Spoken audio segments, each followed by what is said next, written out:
Hey everyone, this month we'll be creating a water projectile.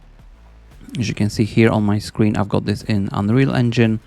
We're gonna dive into the material. We're gonna create just one material, but with a bunch of controls, so we can customize different parts of this projectile.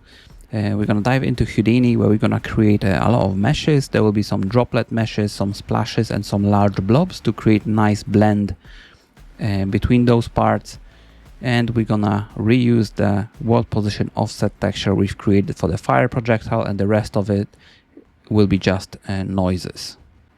In Unity, similar things. We're gonna dive into shader. There will be a bunch of controls, and we're gonna just get the same meshes and the same textures to create that projectile.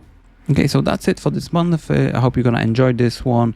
There'll be a bunch of Houdini tutorials on YouTube how to create those meshes. I'm gonna try to keep it as simple as possible without doing any simulations, and hopefully those simple splashes gonna work for you.